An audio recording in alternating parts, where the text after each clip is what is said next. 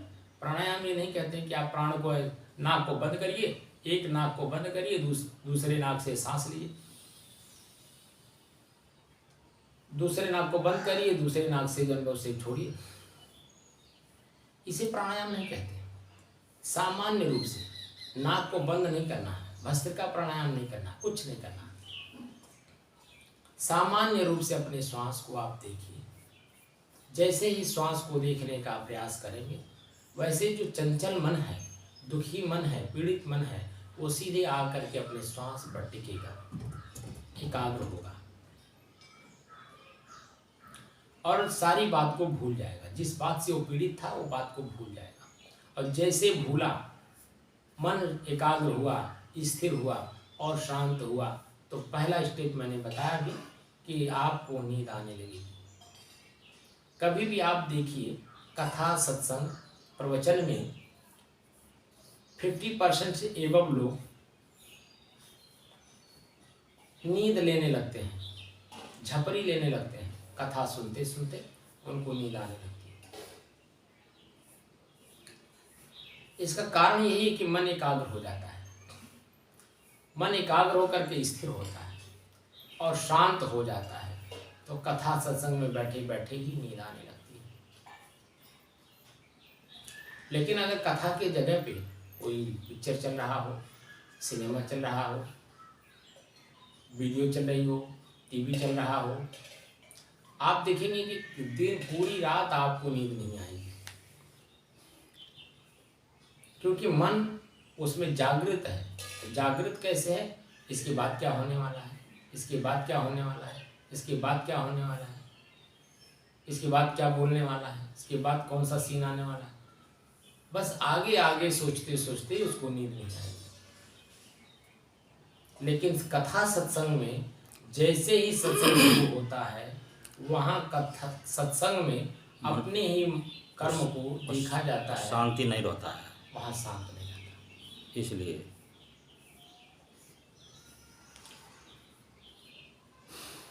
अब कथा सत्संग में जैसे ही बैठता है वैसे मन शांत हो जाता है, नींद आने लगती है। बात सही है ना? जी। तो नाम का दान का मतलब होता है वह शब्द जो आपके मन चंचल मन को एकाग्र करने, स्थिर करने और शांत होने में सहायक हो, ऐसे शब्द का प्रयोग कराया जाता है। मूल रूप यही है, नाम का दान दिया जाता है कि इसी के सहारे इसको बार बार आप स्मरण करो, ख्याल करो, अपने सूरत कहते हैं मन को, अपने सूरत को इसी में बार बार लगाओ। वह हमारे शब्द कहने का एक लहजा है। जैसे ही उसमें आप मन लगाते हैं वैसे ही आपका मन एकाग्र हो जाता है, स्थिर होता है, शांत हो जाता है। मूल उद्देश्य है आप अपने को जानना और अपने कर्म को देखना कि मैंने कौन कौन से कर्म पीछे कर रखे हैं जिसके कारण आज मुझे इस तरह का पीड़ा हो रहा है। जैसे ही पीछे के कर्म को देखेंगे, वर्तमान में आपको सुधरने का मौका मिलता है ताकि आगे ऐसा कर्म हमसे ना हो कि उसमें पीड़ा हमें मिले। वर्तमान में रहने की, वर्तमान में जीने की, वर्तमान में अपने शरीर के अंगों को प्रयोग करने की, ये सारी कलाएं आपको आ जाती हैं। लेकिन धीरे धीरे चलना होगा, देख कर चलना होगा, संभल कर चलना होगा, समझ और पढ़ करके चलना होगा, समझ कर और समझा कर चलना होगा। किसको? अपने ही मन को। कोई कितनी बड़ी आंधी आ जाए, अगर आपको पता चल गया कि आंधी आ गई है, अगर आप घर में नहीं हैं, बाहर में हैं, तो क्या कहा जाता है? पेड़ के नीचे न जाओ, पेड़ से बाहर सिवान में भागो। लेकिन भागने के लिए भी बताया जाता है कि कोई जुट्टा पकड़ करके बैठ जाओ, क्योंकि जुट्टा जमीन से जुड़ा होता है, वो उखड़ता नहीं है। और उसको पकड़ करके आप बैठेंगे तो निश्चित तौर पे कितनी बड़ी भी आंधी आ जाए, आपको उस आंधी से बचाने में वो जुट्टा काम करता है। सही कह रहा हूँ, गलत? सही। तो जुट्टा का मतलब एक किला, एक जगह, एक किसी व्यक्ति से ऐसा मजबूती के साथ पकड़ करके उनके साथ बैठिए कि कितनी भी बड़ी आंधी आ जाए, आपकी पत्नी मर जाए, आपके शरीर में रोग हो जाए, आप शरीर से चल न सके, इतनी बड़ी बड़ी आंधी आती है। भक्ति मार्ग में जैसे ही आप प्रवेश करते हैं, आपका परीक्षा शुरू हो जाता है। आपकी बेटी मर जाएगी, आपका बेटा मर जाएगा, आपका पति मर जाएगा, इतनी बड़ी बड़ी आंधी आती है। अगर आप आंधी से घबराए नहीं तो निश्चित तौर पे आत्म तत्व का बोध आपको आगे चल करके प्राप्त होगा कि आपके अपने ही कर्म के द्वारा जितने भी सदस्य आपसे जुड़े हुए हैं, या तो कर्ज लेने आए हैं, या कर्ज देने आए हैं, या प्रेम में आए हैं, वह भी स्वतंत्र सत्ता है, स्वतंत्र जीव हैं। लेकिन कर्म का जो संस्कार एक दूसरे का है, लेन देन का, वह आपका जब तक पूरा नहीं होगा, कोई किसी से अलग होगा नहीं।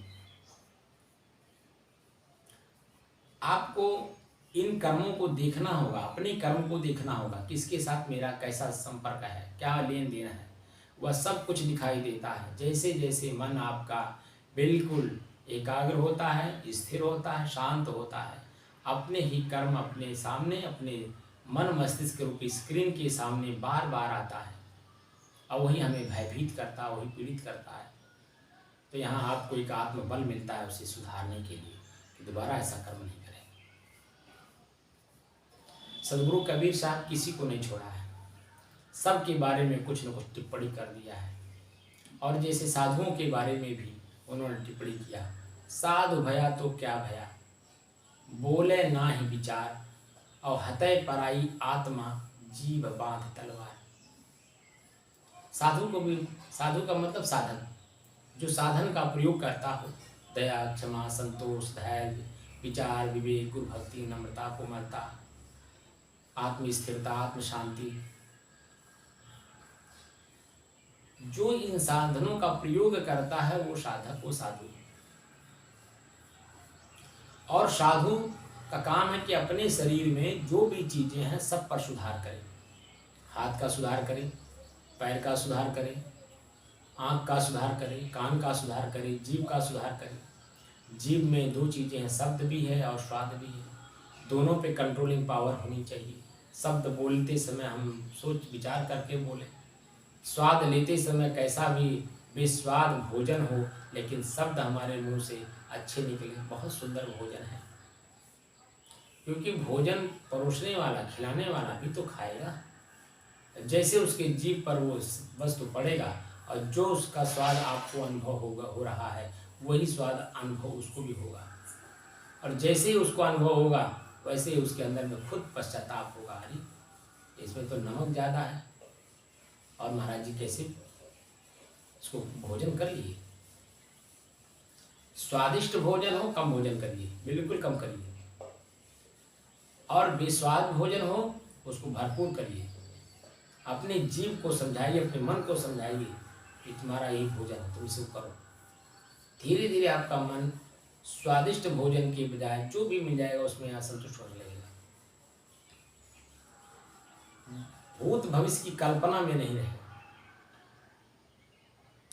तो मूल रूप से जो आपने प्रश्न पूछा है, नाम का दान, हमारे यहाँ कबीर पंथ में, कबीर पंथी हमारे शांत महात्मा भी कई तरह से मंत्र देना शुरू कर दिए हैं, जो कि सदगुरु कबीर साहब का एक ही मंत्र है, सकलो दुर्मति दूर करो, अच्छा जन्म बनाओ, काग गौन गति छाण के हंस गवन चल जाओ। ए मर जीवा अमृत पीवा, क्या धस मरस पतार, गुरु की दया साधु की संगत निकल आओ यही द्वार।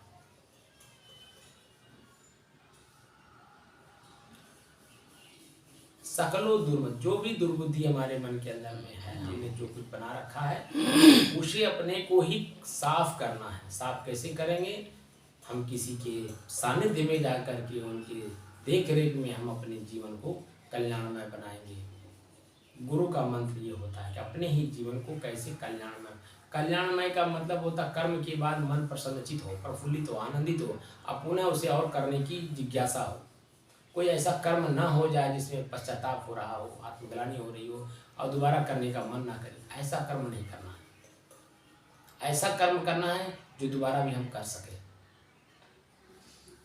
दोबारा भी हम लोगों को बता सके, दोबारा भी लोगों को हम उनको चिता करके उनके कर्म को हम ठीक करा सके। ऐसे कर्म को करना है। हम भी बीड़ी पिए, आप भी बीड़ी पिए, रमतल जी। तो आप कह पाएंगे हमको कि महात्मा जी आप बीड़ी छोड़ दीजिए? नहीं कह पाएंगे। या हम आपको कह पाएंगे कि रामोदार बाबू आप छोड़ दीजिए?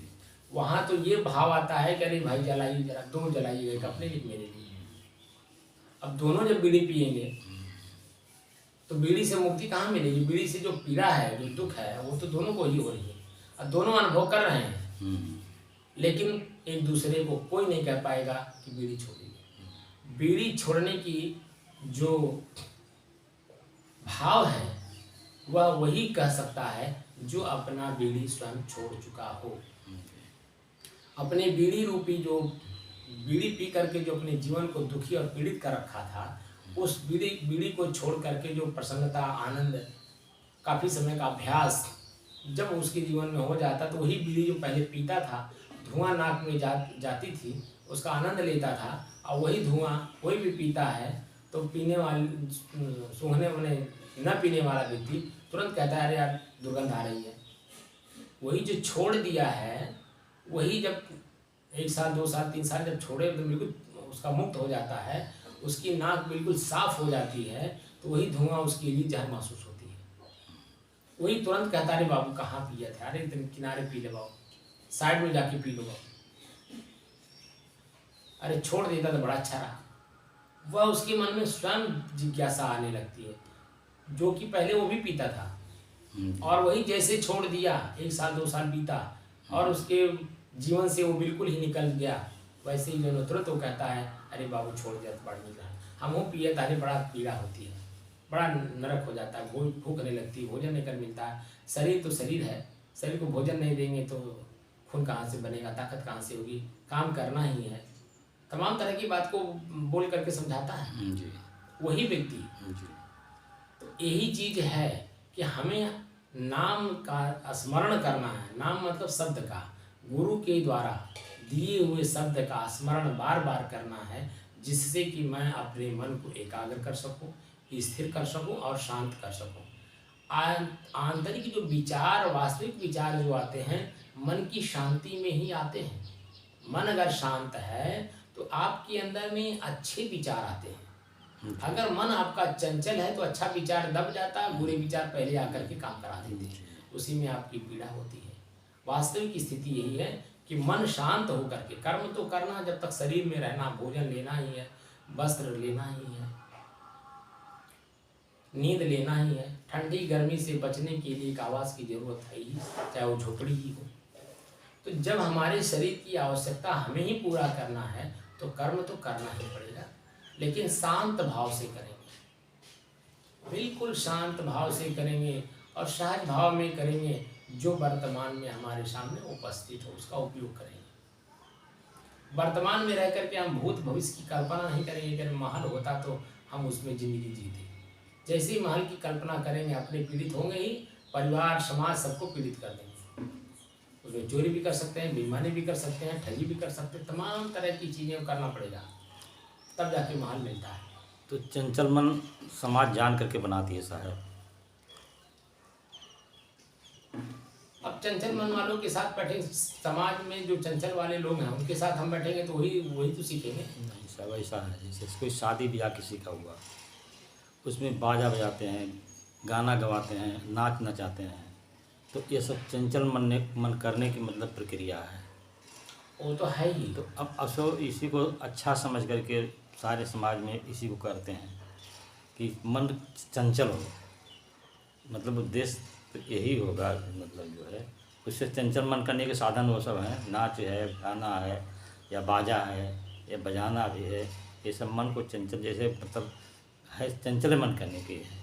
हाँ, एकाग्र तो मन रहेगा नहीं इससे। लेकिन जैसे जैसे उस स्थिति को आप पार करते हैं, जैसे आपकी उम्र इसमें 70 साल है, जी 75 साल जी। तो 75 साल की अवस्था में अब आप आ गए हैं। आप पीछे की बात को स्मरण करेंगे तो चंचल होगा ही। हाँ, तो अनुभव होता है। हाँ, ये मैं कह रहा हूँ, ये जैसे गलत है, गलत हो गया। जी। लेकिन अब जो वर्तमान की स्थिति है, चौथे पन जा ही निरिप कानन। निरिप कानन मतलब निरिप माने राजा होता है, कानन माने जंगल होता है। राजा जंगल में चला जाता है। जंगल का मतलब वहाँ खूंखार जानवर होते हैं, वहाँ पे जब में कुछ रहता नहीं है, खाने पीने की हर चीज़ की व्यवस्था रहती है। लेकिन जंगल में क्यों जाने की बात कही जाती है? एक जंगल छोड़ के दूसरे जंगल में जाते हैं। एक ये सामाजिक जंगल है जहाँ पर मन चंचल मन के लोग हैं। दूसरा जंगल है, वहाँ जंगली जानवर है, लेकिन वहाँ शांति है, सुख है। यहाँ शांति और सुख नहीं है, इसमें मन चंचल होता है, वासना पुष्ट होती है। जंगल में तो मतलब भय तो बना रहेगा। बात समझिए मैं क्या कह रहा हूँ जी। उस जंगल में सिर्फ शरीर को नष्ट करने का भय रहता है ना। इस जंगल को वही व्यक्ति छोड़ पाएगा जो वासना को समझेगा। जो कांटा हमारे जीवन में भी मैं बताया, जो कांटा मेरे जीवन में वासना है। तो वासना जिस दिन आपको समझ में आएगी ना, ये जंगल आपको प्रिय नहीं लगेगी, अप्रिय लगने लगेगी, बल्कि वो जंगल आपको प्रिय लगेगा। वहाँ शेर भी अगर आपके शरीर को खाएगा तो एक शरीर को खाएगा, आपकी वासना को पुष्ट नहीं करेगा, वो सिर्फ आपके शरीर को खाएगा। आप शरीर को छोड़ देंगे, दूसरे शरीर में जाकर के साधना करेंगे। आप तो मरते नहीं है ना, जी जी। आपको नहीं खाता है वो, आपके शरीर को खाता है। शरीर खाता है, और वह भी वही खाएगा जिसके शरीर को आपने जानबूझ करके खाया होगा, मारा होगा, वही मारेगा। नहीं तो जंगलों में तो आपने देखा है, आप तो जंगल के सिपाही दरोगा रहे हैं, आपने देखा होगा जंगल में हमारे संत महात्मा कितने मस्ती से रहते हैं, और उसी जंगल में वो शेर भी रहते हैं। और शेर वहाँ किसी संत को अगर आप बता दीजिए आज तक के लिए खाया हो? नहीं, किसी को नहीं खाया। तब एक उदाहरण और है साहब, पार्वती जी जब तपस्या करने गई थी तो शेर उनको देख करके बैठा कि उसको खाएंगे, और उनकी तपस्या करते करते वह शेर जो है बैठा रहा, तब तक बैठा रहा।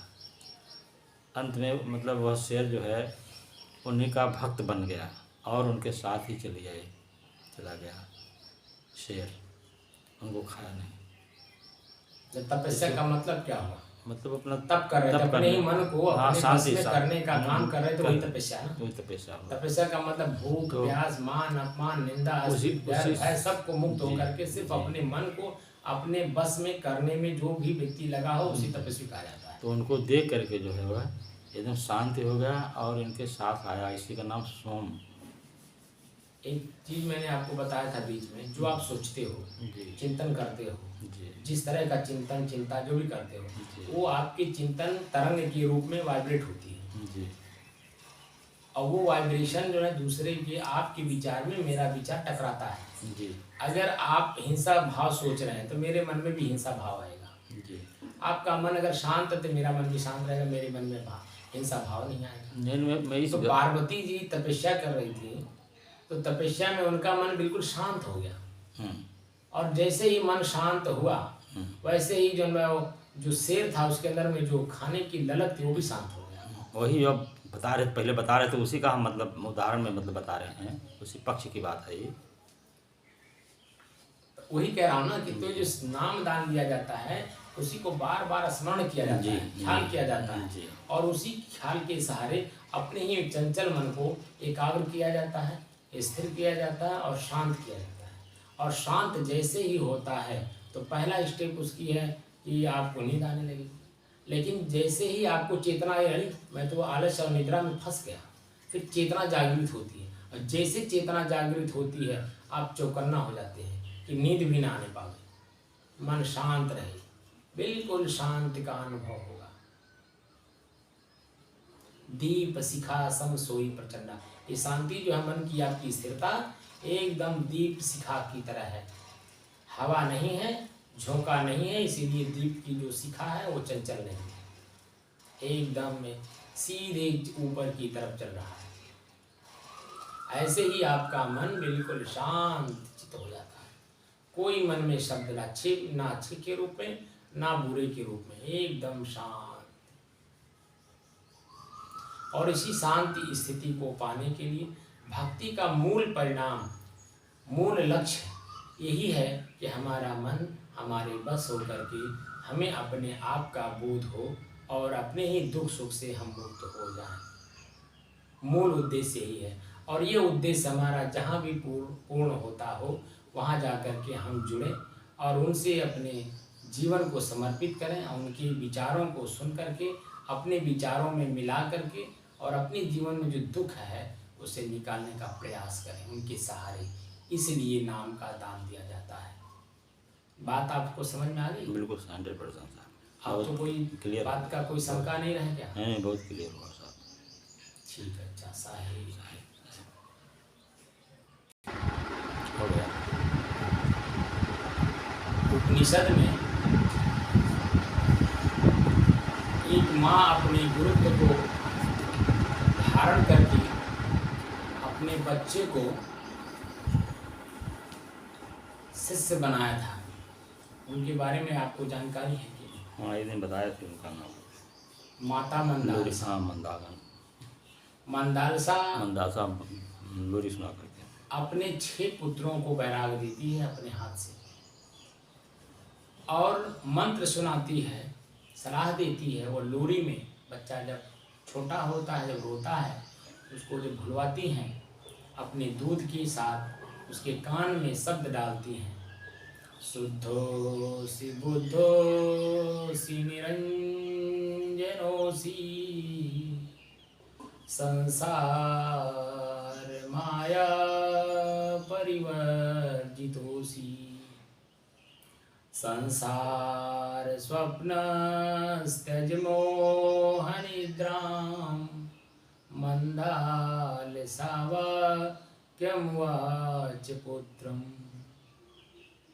अपने ही पुत्रों को अपने मातृत्व शक्ति का, अपने गुरुत्व का पूरा प्रयोग करके अब बच्चों को बैराग दे देती हैं। 6 पुत्र जंगल में जाकर के भजन करते हैं इनके कथनानुसार।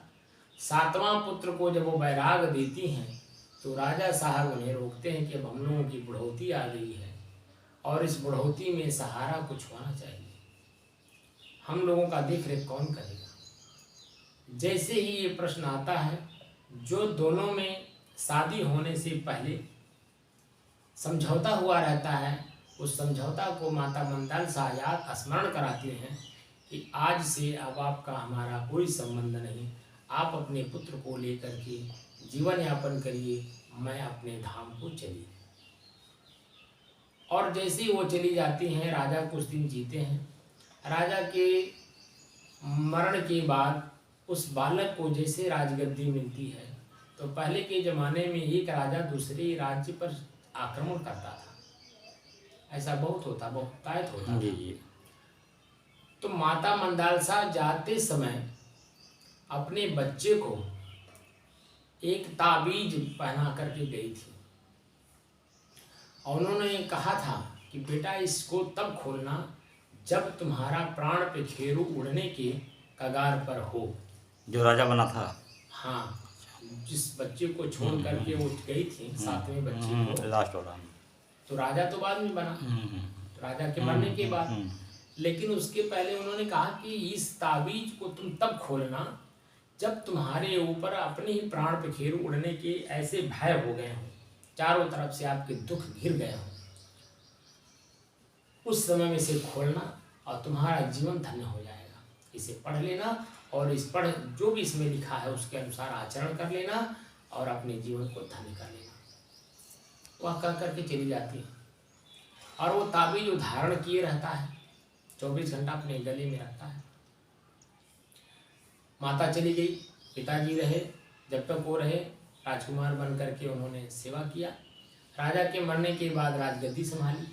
कुछ दिन के बाद दूसरे राज्य के राजा ने इनके राज्य पर आक्रमण कर दिया और आक्रमण किया तो जो भी आक्रमण दूसरे पे करता है तो अपने नियमानुसार करता ताकि हम जीत लें।